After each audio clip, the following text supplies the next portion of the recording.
We all know that success is built on good habits, right? But what if I told you that some of the things that you've been doing and you're thinking that they are actually helping you, they're actually slowing you down? No matter how much you plan, you learn, you work, you're not seeing the success and the progress that you've hoped for. And if that sounds familiar, I get it, because sometimes the habits that we believe are actually helping us are the habits that we've been praised for. But here's some good news.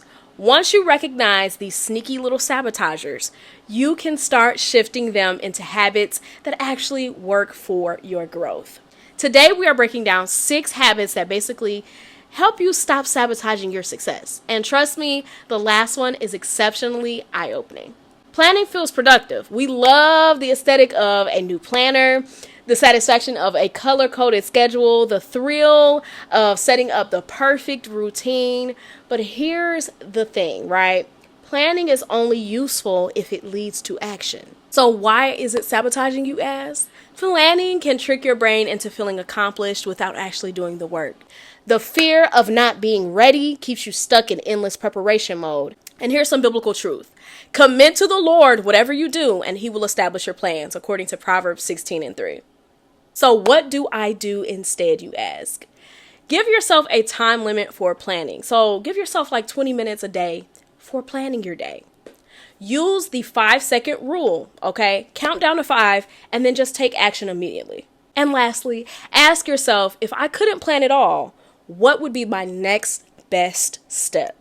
We've been taught that saying yes makes us kind, it makes us generous and valuable. And while kindness is absolutely a good thing, consistently saying yes can leave you burned out and resentful.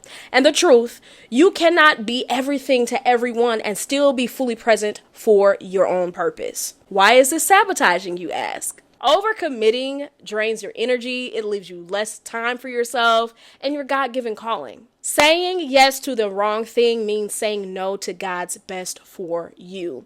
People-pleasing becomes an idol where validation from others replaces obedience to God. Here's some biblical truth. Let your yes be yes and your no be no. Anything more is from the evil one. Matthew 5:37. So here's what you do instead. Pray before you commit. Ask God if this aligns with his plan for you. Practice saying, I'd love to, but I can't commit to that right now. Set protected time. Blocks off time for your priorities where interruptions are no longer negotiable. Raise your hand if you've ever said, I'll start when I have more time. Maybe when I'm ready, when the conditions are a little bit more perfect. But here's the truth. Perfectionism is the fear in disguise, right? In reality, it's keeping us stuck. Nothing will ever be perfect. There will always be more than one obstacle. The longer that you wait is the harder that it will become to start. Fear of failure leads to no progress at all. So before you do anything, always ask God to equip you for your next step. Step into a messy situation with a messy goal. Everything's not perfect, but remember that every expert was once a beginner. We all love a good self-help book, but if you're not constantly consuming without applying, you're in a cycle of passive learning. Knowledge alone isn't power, applied knowledge is. The more that you consume is the more that you become overwhelmed. After reading or listening to something, immediately apply one key lesson. Replace passive learning with intentional action. Being busy isn't the same as being productive. Success isn't about doing more, it's about doing what truly matters. Busyness equals distraction, okay? You feel accomplished, but you don't feel progress. You feel your success with low value tasks instead of high impact actions. Teach us to number your days that we may gain a heart of wisdom, according to Psalms 90:12. Focus on the top 3 priorities per day. Use a principle of the 80-20 rule, which is the 80% results that come from 20% tasks.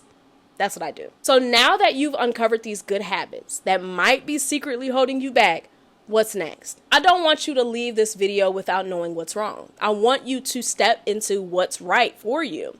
So let's do this together. In the comments below, share one habit that you're committing to shift starting today. And maybe you're realizing you've been over planning instead of stepping out in faith. Or maybe it's time to stop saying yes to everything and just start protecting your peace.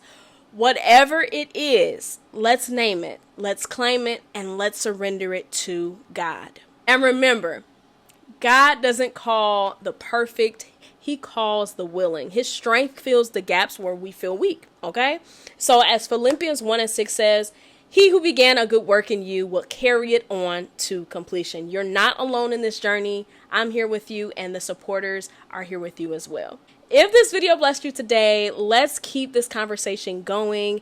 Hit the like button so more people can see this message. Subscribe if you are new here, and don't forget to turn on the notifications so that you will never miss another upload. Now, if you're ready to go deeper, check out this video right here. I think that it will speak to you in the exact season that you are in, and it will be linked up above somewhere up here. So don't let perfectionism, busyness, or overthinking keep you from the life that God has for you. You are capable, you are chosen, and you are already being prepared for the next level. I'm cheering you on, and I'll see you in the next video.